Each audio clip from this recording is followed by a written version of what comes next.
할렐루야. 굽는 줄 알았습니다. 오늘 새우튀김으로 때워야 되나? 새우튀김 왔으니까. 네.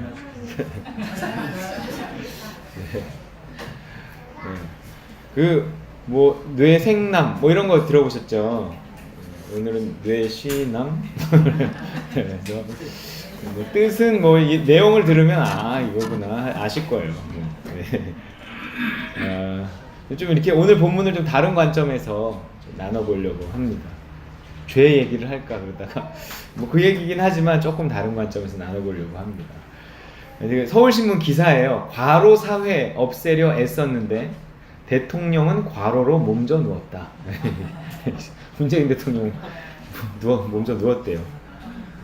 과로 사회 오명에서 벗어나려고 도입한 근로시간 52시간 단축제도 시행을 앞두고 정작 제도 도입을 추진한 대통령이 과로로 몸져 누웠다. 지난 24일 러시아 방문을 마치고 귀국한 문재인 대통령은 지난 27일 주치의로부터 누적된 과로로 인한 감기 몸살 진단을 받고 일정을 모두 취소한 채 관저에서 휴식을 취하고 있다. 문 대통령은 뒤늦은 연차 휴가를 쓰며 몸을 추스른 뒤 다음 달 2일 출근할 것으로 알려졌다. 문 대통령은 취임하면서부터 연차를 모두 사용하겠다며 과로사회 문제 해결 의지를 피력했다. 하지만 정작 대통령 본인의 지난해 연가 사용률은 57%에 그쳤다. 특히 북핵 관련 대화가 숨가쁘게 진행된 올해 들어서는 단 이틀만 연가를 썼다. 청와대가 홈페이지에 공개한 문 대통령의 공개 비공개 일정을 보면 최근 몇 개월 새 젊은 사람도 감당하기 어려울 정도의 살인적인 일정이 이어졌다. 평창올림픽과 대북특사단 파견 등 주요 이벤트가 있었던 2, 3월 두 달간 공식 일정이 없었던 날은 6일에 불과했다. 그러나 이 기간도 온전히 쉬지 못했다. 청와대 관계자는 29일 평창올림픽을 앞두고 2월 초부터 주말에도 계속 비공식 업무가 있었다고 전했다.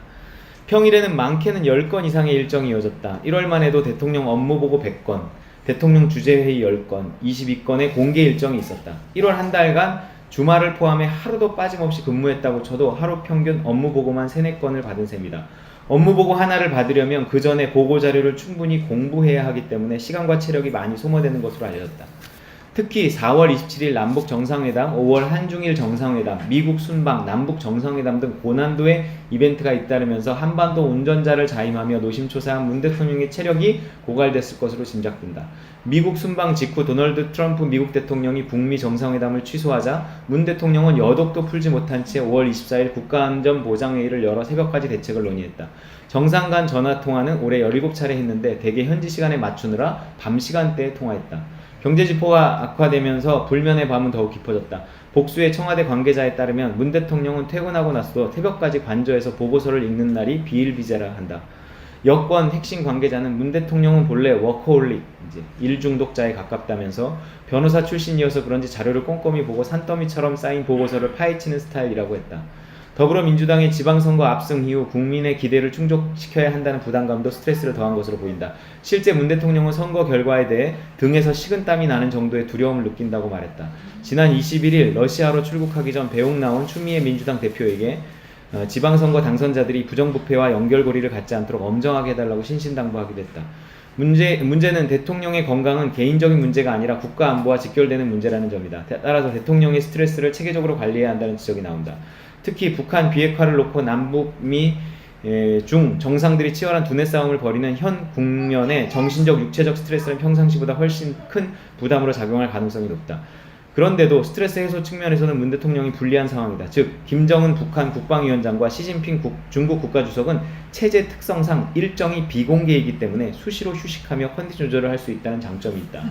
트럼프 대통령도 평소 휴가를 꼬박꼬박 챙기는 편이다. 트럼프 대통령은 본인은 소유 골프클럽이나 리조트에서 2주간 장기 휴가를 보내는가 하면 주말에 백악관을 아예 비우며 쉬곤 한다.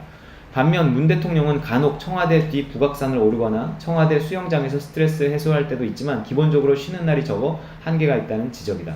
김윤철 경희대 후마니타스 칼리지 교수는 대통령의 건강은 국가안보와도 직결된 사안이라며 대통령도 휴식을 취함으로써 국민이 누려야 할 쉼의 규범을 선도할 필요가 있다고 했다. 대통령도 쉬지 못하는데 이제 국민을 쉬게 하고 싶어서 쉬지 못하는 거긴 하죠. 최근에 이게 신문기사였어요. 이거 앞에 거는요. 최근에 한국의 대표적인 정신과 의사라고 할 수 있는 그 이시영 박사님이 쓴 책, 쉬어도 피곤한 사람들이라는 책을 봤습니다. 제가 쉬어도 피곤하거든요. 그래서 책 제목이 딱 눈에 들어왔어요. 이거 뭐지? 그리고 인터넷을 뒤져서 샀어요. 그 표지에 이런 글이 써 있어요. 진짜 필요한 곳은 몸이 아니라 뇌다, 이렇게 써 있더라고요. 그럼 뇌를 쉬게 해줘야 하는데 이 뇌는요, 몸과 달라서 마음대로 쉴 수가 없어요. 진짜 피곤한 곳은 뭐 몸이 아니라 심장이다, 막 이러면 심장을 쉬게 해야 되는데 뭐 어떻게 심장을 쉬게 해요? 이 뇌도요, 그 심장처럼 끊임없이 활동을 한다고 합니다. 물론 잠을 자면 좀 쉬는 거겠지만 이 뇌가 생각이 많은 사람일수록 쉽게 잠들지 않아요. 그러니까 잠을 잘 못 자는 겁니다. 심지어 잠을 자면서도 뇌가 활동을 하니까 꿈을 꾸곤 하잖아요. 걱정이 많은 채로 잠이 들면 자다가 막 꿈을 꿔요. 뇌가 쉬지 못하는 거예요. 몸은 가만히 앉아있거나 누워있으면 쉬는 거지만 뇌는 그렇게 쉬고 있는 동안에도 일을 하고 있는 거예요. 생각이 멈추질 않죠. 그런데 몸을 움직일 때만 에너지를 쓰는 게 아니라 뇌가 활동하는데도 많은 에너지를 필요로 한다고 합니다. 저는 살이 많이 안 쪘는데 그 먹은 게 다 어디로 가나 맨날 이런 생각이 드는데 보면 생각하는데 너무 많은 에너지가 쓰이는 것 같아요. 저는 좀 가만히 있지를 못하는 스타일이에요. 쉴 때도 쉬는 게 아니라 끊임없이 뭔가 다른 일을 하더라고요. 특히 뭐 하나에 꽂히면 막 쉴 새 없이 막 검색하고 뭐 공부하고 생각하고 그럽니다. 쉬질 않는 거예요. 아니, 쉬질 못하는 겁니다. 좀 이렇게 성격상 쉬질 못하는 성격이에요. 전에는 일하는 것만 능력인 줄 알았는데 이제 보니 쉬는 것도 능력이더라고요. 저는 일하는 능력은 있는지 모르겠는데 쉬는 능력이 없었던 거예요. 그러니까 나중에 퍼지는 겁니다. 사람이. 체력이 고갈되고. 쉬는 게 더 큰 능력인 것 같아요. 더 큰 능력. 쉰다는 게 절대 쉬운 일이 아닙니다. 이시영 박사의 말대로라면 쉰다는 건 뭐가 쉬는 거냐면 뇌가 쉬는 걸 쉰다라고 한다는 거예요. 굉장히 성경적인 말이더라고요. 가만히 보니까. 그래서 여기에 인용하는 거예요. 생각의 스위치를 끄는 거예요. 생각을 끈과 동시에 뭐 아무 생각을 안 한다기보다 생각에서 에너지를 많이 이렇게 소비하게 하는 게 뭐냐면 이렇게 염려, 조바심, 두려움 이런 것들, 이런 거를 생각에서 끄는 거예요. 뇌를 끄는 거죠. 아무 일도 안 하는 거예요. 그야말로. 여러분 쉴 때는요 아무 일도 안 해야 돼요. 뭐 몸뿐만 아니라 쉬는 건 뇌가 쉬는 거기 때문에 성경이 우리에게 쉬라고 말할 때는 뇌를 쉬라고 말하는 거라는 사실을 새롭게 알았어요. 아, 뇌가 쉬어야 하는 거구나. 근데 저는 쉬긴 쉬는데 뇌가 안 쉬었어요. 이 뇌가 쉬어야 그것이 진정한 쉼이다라는 거죠. 그렇게 쉬어야 또 살 수 있어요. 사람은 끊임없이 일할 수 있는 기계로 만들어져 있지 않아요. 잠도 자야 되고 쉬어야 합니다. 쉬지 못하면 몸도 뇌도 과부하가 걸리고 결국은 병이 들어요. 대통령이 몸이 쉰다고 뇌가 쉬겠습니까? 뇌가 쉬게 하는 건 정말 어려운 일이에요. 이건 쉬운 일이 아닙니다. 특히 뇌가 쉬지 못하잖아요. 그럼 감정에 좀 문제가 생기고 뇌가 쉬지 못하고 과로가 되면 그것이 몸으로도 나타나지만 또 이렇게 감정적으로도 막 이렇게 나타나서 스스로 통제하지 못해서 또 실수를 하게 되고 죄를 짓게 되고 이러더라고요. 과로하면 졸음운전도 하다가 사고도 날 수 있고요. 과로사로 죽을 수도 있어요. 과로사의 이시영 박사가 하는 말이 과로사의 원인은 뇌가 쉬지 못하기 때문이다 이렇게 이야기하더라고요. 몸이든 뇌든 적당히 쉬어줘야 합니다. 인간을 지으신 하나님이 누구보다 이것을 잘 아실 거예요. 그래서 성경은 쉬는 것에 대해서 굉장히 강조를 해요. 그래서 특히 구약 성경은 우리는 막 일하는 것만 미덕이라고 자꾸 생각해요. 성경에 그 말만 있다고 생각을 하는데 그렇지 않아요. 특히 구약 성경은요 안식일, 안식년, 희년 이래갖고 이 사람도 땅도 쉬게 만든단 말이에요. 안식일은 7일의 하루, 안식년은 7년에 1년, 희년은 7번째 안식년 그 다음 해 2년을 이렇게 쉬게 되었어요. 안식년과 그 다음에 희년. 이때는 아무 일도 하지 말고 쉬라는 거예요. 심지어 이 안식일에 관한 내용은요. 예. 아까 십계명 얘기를 하길래 깜짝 놀랐는데 십계명, 오늘 십계명. 다윗은 이 십계명을 어겼다는 얘기를 하고 싶은 거예요. 근데 무슨 십계명을 어겼느냐? 간음하지 말라는 계명을 어기기 이전에 이 계명을 어겼어요. 읽어볼까요? 시작. 일곱째 날은 내 하나님 여호와의 안식일인즉 너나 내 아들이나 내 딸이나 내 남종이나 내 여종이나 내 가축이나 내 문 안에 머무는 객이라도 아무 일도 하지 말라. 그랬어요. 우리 문재인 대통령이 십계명을 어긴 게 있다면 이 계명을 어겼어요. 그만큼 쉰다는 건 인간에게 아주 중요한 거예요. 안식일을 어기면 돌로 쳐 죽이게 돼 있다니까. 아무 일도 하지 않는 시간이 필요하다는 거예요. 일단 몸이 움직이면서 뇌가 쉬기는 좀 어려우니까 몸을 움직이지 못하게 해서 뇌도 쉬게 만드는 겁니다. 그게 안식일에 관한 계명이었어요. 뇌가 아무 일도 하지 않아야 돼요. 하나님은 뇌를 쉬게 해주고 싶어서 몸을 쉬라고 한 건데 인간은 그 법을, 이 안식일에 관한 법을 지키기 위해서 몸을 쉬기는 하지만 더 피곤한 날이 이 안식일이었어요. 도대체 뭐가 죄지? 뭐가 죄가 아니지? 어떤 게 안식일을 지키는 거지? 해서 안식일에 관한 계명을 엄청나게 수십 가지로 늘려놓고 그거를 지키기에 피곤한 날이 이 안식일이었어요. 쉬라고 줬더니 더 피곤한 날로 만들어버린 거예요, 인간. 예수님은 이 안식일이 사람을 위해 있는 거라고 분명히 말씀하셨어요. 이 안식일은 뭐 계명을 지켜서 뭐 하나님께 영광이고 뭐 이런 걸 떠나서 니들 좀 쉬라 그런 거야, 니들. 마가복음 2장 27절입니다. 시작. 예수께서는 이어서 이렇게 말씀하셨다. 안식일이 사람을 위하여 있는 것이지 사람이 안식일을 위하여 있는 것은 아니다. 안식일이 사람을 위해서 있는 거예요.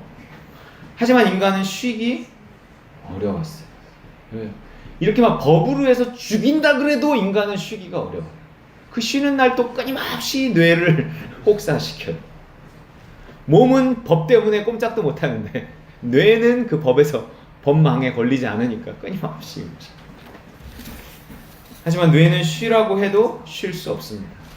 주 52시간 근무를 하면 몸은 쉴 수 있겠지만 과연 뇌도 같이 쉴 수 있을까요? 왜냐하면 우리로 쉬지 못하게 하는 것은 우리 내면의 욕심이기 때문입니다. 사람이 욕심의 문제를 해결하지 않고 결코 쉴 수 없어요. 그러니까 법으로라도 이 욕심을 통제하기 위해서 법으로라도 강제로 쉬게 하는 거예요. 이 주 52시간 근무는 뭐 안식일에 관한 계명 같은 거예요. 그러나 이미 구약에 그런 계명을, 쉬라는 계명을 줘봤지만 인간은 결국 쉬지 못했어요. 왜냐하면 우리로 쉬지 못하게 하는 건 우리 내면의 욕심 때문에, 욕심의 문제가 해결되지 않으면 쉬지 못해요. 아무리 법으로 강제해도 그 시간에 아마 딴 일 할 걸요. 쉬어도 마음이 편하지 않아요. 욕심의 다른 이름인 두려움이 있어요. 걱정하게 하고 또 새로운 걸 계획하게 하고 온갖 생각으로 이 하루를 살아야 되는데 하루 이상을 살게 만듭니다. 우리 한국 사람들의 이 부지런함, 그 부지런함의 배경은 욕심이 있는 거예요. 두려움이 있는 거예요. 한국 사회의 어떤 역사 속에서 생긴 또 기질 속에서 생긴 그 욕심과 두려움이 우리 쉬지 못하게 하는 거예요. 근데 그걸 놔둔 채로 법만 했다 그래서 사람이 쉬기는 어려울 거라 그거죠. 신경을 끊지 못하면 뇌를 쉬게 하지 않잖아요? 그게 죄다라는 거예요. 죄. 성경. 너 신경 끄지 않으면 그거 죄야. 너 쉬라 그랬는데 쉬지 못하고 계속 신경 쓰는 거, 생각하는 거, 딴짓하는 거 죄야.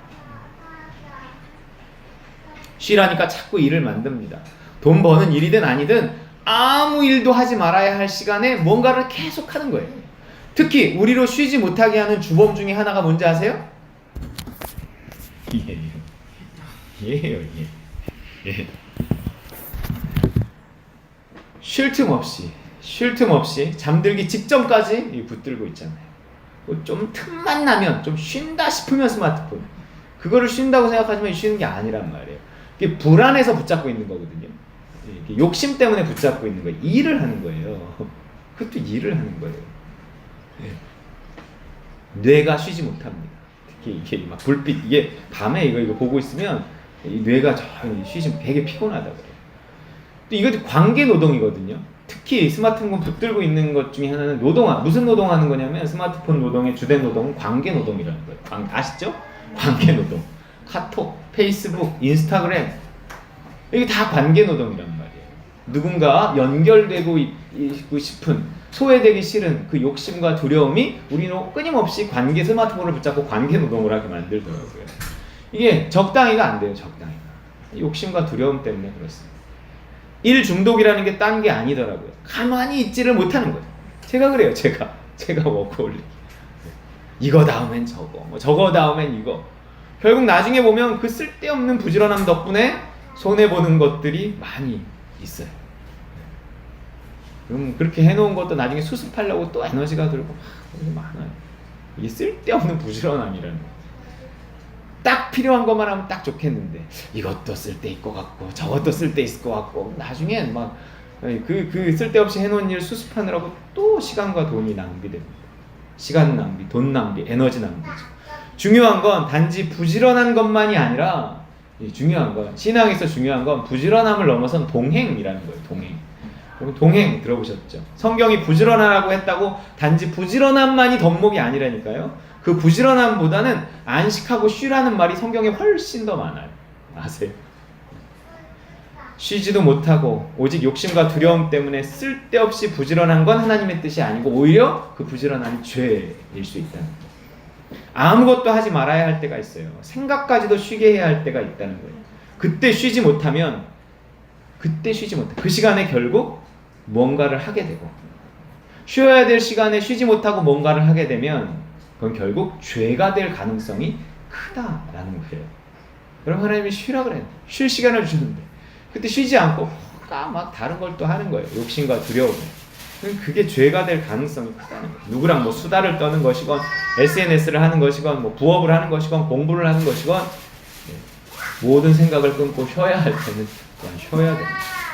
다윗은 오늘 그 시간에 바람을 피웠습니다.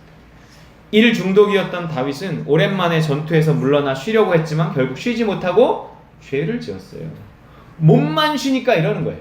몸만 쉬니까. 생각도 끊고 아무 일도 안 해야 되는데 다윗이 생각으로 계속 일을 했어요. 뇌를 쉬게 했어야 하는데 머리 쓰는 일을 그쳤어야 하는데 이 머리 좋은 사람이 그냥 가만히 있지를 못한 겁니다.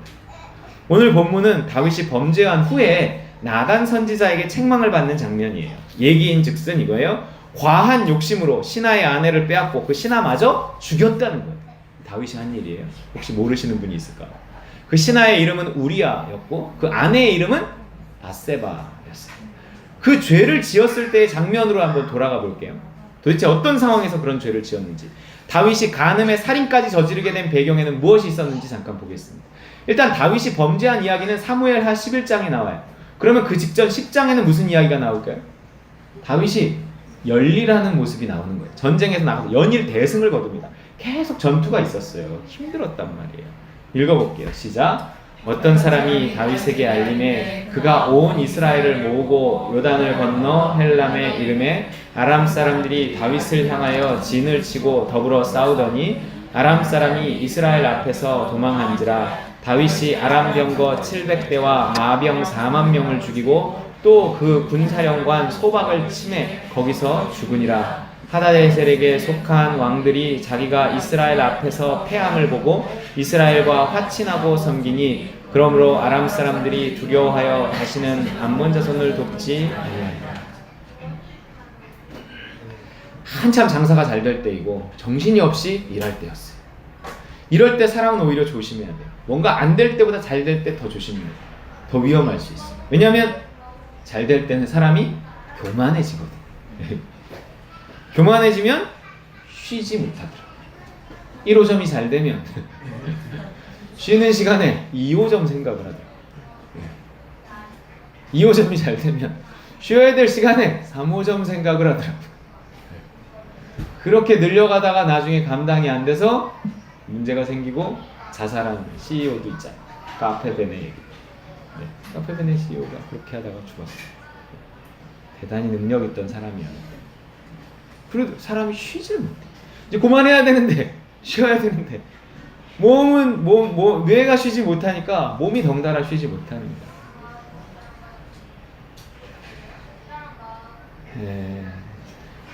사람이 교만해지면 무슨 일이든 할 수 있을 것 같고 사람은 쉬어야 되는 존재라는 걸 까먹어요. 사무엘하 11장 1절 그 다음 절이요. 시작. 그 해가 돌아와 왕들이 출전할 때가 되매 다윗이 요압과 그에게 있는 그의 부하들과 온 이스라엘 군대를 보내니 그들이 암몬 자손을 멸하고 랍바를 에워쌌고 다윗은 예루살렘에 그대로 있더라. 다윗이 이제 전투를 하는데 본인이 나가지 않고 부하들만 보냈어요. 뭐 처음 있는 일은 아니었고요. 누구는 이 이야기를 보고 봐라, 전쟁에 나가야 할 다윗이 책임을 회피하고 궁에서 안전히 쉬었기 때문에 결국 그 쉬는 시간에 죄를 진 거 아니냐, 쉬면 이렇게 된다, 이렇게 이야기해요. 그러니까 더 못 쉬겠어, 죄 질까봐. 그럼 너무 우리 일중독으로 몰아가는 거 아니겠어요? 성경은 일보다 쉼을 더 강조한다니까요. 저는 저 이야기 누구한테 들었을 때 그 얘기인 줄 알았어요. 근데 아닌 것 같아요. 성경의 전체적인 맥락에. 다윗은 잘 쉰 거예요. 잘 쉬었어요. 자기가 다 할 수 있다고 생각하면 안 됩니다. 나 없으면 안 된다고 생각해도 안 돼요. 때로 맡기고 쉴 수 있어야 돼요. 그러면 쉬어야죠. 쉬어야 되는데 하나님이 요구하시는 쉼의 기준이 뭐였어요? 십계명에서 뭐라 그랬어요? 쉴 때는 아무 일도 하지 말라 그랬어요. 그 얘기는 뇌도 쉬라는 얘기예요. 근데 다윗은 결국 딴 일을 했단 말이에요. 죄를 짓는다는 것이 얼마나 머리 써야 되는 일인데요, 여러분. 죄만큼 머리 써야 되는 일이 없어요. 하나의 거짓말을 위해선 다른 10개의 거짓말을 지어내요. 머리 좋은 사람이나 거짓말하는 거예요. 머리 좋은 사람이나 죄를 짓는 거예요. 죄는 결국 사람으로 쉬지 못하게 해요. 특히 뇌를 쉬지 못하게 합니다. 자, 이제부터 다윗이 얼마나 머리를 쓰는지 보세요. 사무엘하 2절 읽어볼까요? 저녁 때 다윗이 그의 침상에서 일어나 왕궁 옥상에서 거닐다가 그곳에서 보니 한 여인이 목욕을 하는데 심히 아름다워 보이는지라. 다윗이 사람을 보내 그 여인을 알아보게 하였더니 그가 아뢰되 그는 엘리암의 딸이요 햇사람 우리아의 아내 밧세바가 아니니까 하니 다윗이 전령을 보내어 그 여자를 자기에게로 데려오게 하고 그 여자가 그 부정함을 깨끗하게 하였으므로 더불어 동침함에 그 여자가 자기 집으로 돌아가니라. 그러나 사건은 그렇게 무마되고 끝나지 않았습니다. 밧세바가 임신을 하게 돼요. 남편이 전쟁터에 나가 있는 상황에서 아내가 임신을 했으니 결국 그 남편이 알게 될 상황이었죠. 그래서 처음에는요, 전쟁터에 나가 있는 우리아를 불러와서 아내와 동침하게 만들 심산이었어요. 그래서 그게 이제 그인지 모르게 이렇게 만드는 거죠. 유전자 검식하면 다 나오죠. 무슨 얘기인지 아시죠 지금? 머리를 쓴 거죠. 다윗은 똑똑한 사람이었어요. 아무나 왕을 하는 게 아니에요. 똑똑한 사람이었어요. 하지만 충성스러운 우리아는 전쟁 중에서 불러와갖고 쉬면서 해라 이랬는데 쉬기를 거절해요. 자기 동지들이 전쟁터에 있는 상황에서 자기만 집에서 편히 쉴 수 없다고 해서 집에 들어가질 않는 거예요. 왕궁 문 앞에 잡니다. 일이 점점 꼬여가고 결국 다윗은 자신의 지위와 좋은 머리를 이용해서 어떻게 우리아를 다시 전쟁터에 보내고 그 전쟁터에서 일부러 죽게 만들어요. 그리고 그의 아내 밧세바를 자신의 아내로 데리고 옵니다. 우리의 욕심과 우리의 교만이 우리로 쉬지 못하게 하는 겁니다. 이 일을 하기 위해서 얼마나 머리를 쉬는데 쉬지 못하고 계속 뭔가를 하는 거예요. 이게 뇌가 쉬어야 되는데 쉬지 못하는 거예요. 어찌 보면 우리아도 마찬가지예요. 왕이 쉬라고 했으면 쉬어야 되는데 쉬었으면 얼마나 좋아요. 자기 안 죽어도 됐단 말이에요. 못 쉬었어요. 안 쉬다가 죽었어요. 똑같아요. 이게 똑같아요. 지금 다윗과 똑같은 상황이에요. 네. 이렇게 쉬어야 되는데 쉬지 못하는 게 누구야? 우리야. 그래서 저예요. 우리야. 그래서 우리야. 네. 우린 열심만이 미덕이라고 생각하는 경향이 있어요. 저 장로님 그 공원에 나가서 그거 들으신다 그러길래 되게 부러웠는데 그 사진 보내셨을 때 그래 이렇게 공원에 나가서 좀 여유 있게 이런 것도 듣고 이래야 되는데 저희도 마음의 여유가 잘 없더라고요. 난 꼭 뭘 할 때 그걸 들어야 돼. 운동을 하면서 듣든지 운전을 하면서 듣든지 이래야지 쉴 때 그 바이블 타임 잘 안 듣게 되더라고요. 그것만 하는 게 너무 시간이 좀 뭔가 다른 걸 할 때 할 수 있는 일인 것 같은 자꾸 생각이 드는 거죠. 두 개, 세 개를 한꺼번에 해야 되고 좀 그런 게 있어요. 근데 우리가 이렇게 쉬지 못하는 사람이 된 배경에는 우리의 욕심도 있지만 또 성경에 이런 말들이 자꾸 있기 때문에 그런단 말이에요. 이런 말 있잖아요. 읽어볼까요? 네, 읽어볼게요. 부지런하여 게으르지 말고 열심히 굶고 쉬지 말고 기도해라. 이런 말이 있으니까 쉬면 자꾸 이렇게 죄 짓는 것 같은 생각이 자꾸 드는 거죠. 특히 주를 위한 열심, 하나님 나라 확장을 위한 열심은 어떤 경우에도 선이라고 자꾸 생각을 합니다. 그래서 신앙이 좋을수록 열심히 살아요. 부지런합니다. 하지만 그 자체로 절대적인 선은 존재하지 않아요. 교회 일을 하건 뭐건 부지런함이란 게 그 부지런함이 무엇을 근거로 한 부지런함인가 하는 게 더 중요하단 말이에요. 욕심이 선으로 위장하고 있는지도 몰라요. 뭐 하나님의 나라의 확장이라는 명분인데 실제로 그 기초에는 내가 있고 욕심이 있는 거죠. 성경은 그것을 선이라고 말하지 않는 거예요. 지나친 열심이 우리로 하여금 병들게 만듭니다. 지나친 부지런함이 우리로 쉬지 못하게 해서 이렇게 결국 퍼지게 하고 나중에 죄짓게 하고 이래요. 또 주님과의 동행이란 그분이 가시면 나도 따라가지만 그분이 서시면 나도 멈추는 거예요. 동행이 선이지 무조건적인 열심이 선은 아니라는 거예요. 쉬라 하시면 몸과 마음과 뇌까지 다 쉬어야 돼요. 그야말로 안식에 들어가야 됩니다. 안식이란 뇌까지 쉬는 게 안식이에요. 우리의 뇌가 그분께 복종해야 돼요. 범사의 여호와 인정하고 시킨 대로만 산다고 생각해야 쉴 수 있습니다. 시키는 것만 하겠다. 그분이 일하라면 일하고 쉬라면 쉬겠다. 나머지는 맡기겠다. 나머지는 모른다. 뭔가 이런 배짱도 있고 믿음도 있어야 쉴 수 있는데 우리의 욕심과 우리의 두려움과 우리의 불신이 자꾸 쉬지 못하게 요것만 해도 되나? 요것까지만 해도 될까? 뭔가 이러니까 또 생각하고 쉬어라. 그런데 쉬지 못하는 거죠.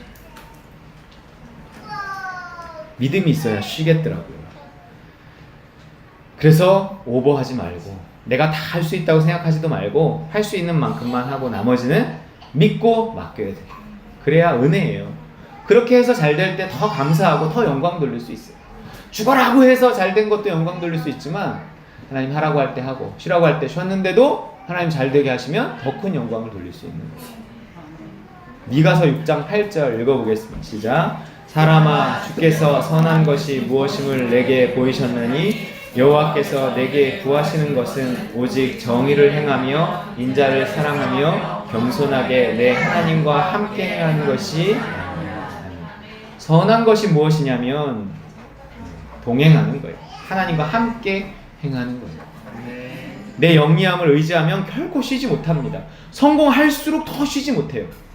할 수 있다고 생각하니까 더 쉬지 못하더라고요. 자기의 영리함을 의지해서 무엇을 해서 성공하잖아요. 그 사람은 그 다음에 절대 쉬지 못해요. 계속 뭔가를 해요. 계속. 뇌가 지치면 몸도 마음도 다 지쳐요. 쉬지 못하는 인생은 행복할 수가 없습니다. 하나님은 우리로 행복하게 하기 우리를 원하세요. 욕심과 두려움에 혹사시킨 우리의 뇌를 좀 쉬게 해줬으면 좋겠습니다. 믿어야만 쉴 수 있어요.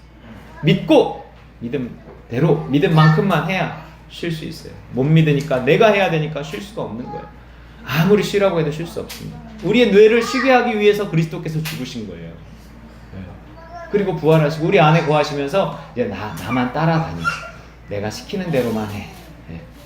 그래야 너 쉴 수 있고 그래야 너 길게 갈 수 있고 그래야 너 건강하고 그래야 너 행복해. 그분이 아무 염려하지 말라고 하십니다. 너희 염려를 주께 맡겨버리라고 하셔요. 이런 세대가 어떻게 걱정을 안 해요? 걱정하지 마. 걱정한다고 뭐가 되는 것도 아니고 걱정하면 너 쉬어도 쉬지 못하고 계속 네 뇌를 혹사시키다 너 불행해져. 너 죽어. 이런 안식에 들어가기를 힘쓰라고 명령하셔요. 그게 안식이에요. 안식. 뇌가 쉬는 게 안식이에요. 그분이 하라고 한 만큼만 하고 나머지는 맡기고 신경 끊을 수 있는 그 기술이 안식이에요. 여러분 하여튼 책 보면서 이런 걸 많이 느끼고 이 말씀을 보면서 이 도대체 다윗은 왜 이렇게 됐을까? 왜 이런 실수를 했을까? 결국 쉬는 방법을 몰랐기 때문에, 쉬는 능력이 없었기 때문이고, 신경 끄기의 기술이 없었기 때문이고, 계속 머리가 굴러가니 또 다른 일을 하고 또 다른 일을 하니 그 머리를 전쟁터에서 쓰다가 이젠 죄 짓는 데까지 쓰는 거예요. 우리 믿고 쉴 수 있어야 됩니다. 날마다 나를 십자가에 못 박고 쉴 땐 정말 아무것도 안 하고 쉴 수 있는, 그래서 그 안식에 들어가는 저와 여러분 되시기를 주님의 이름으로 축원드립니다.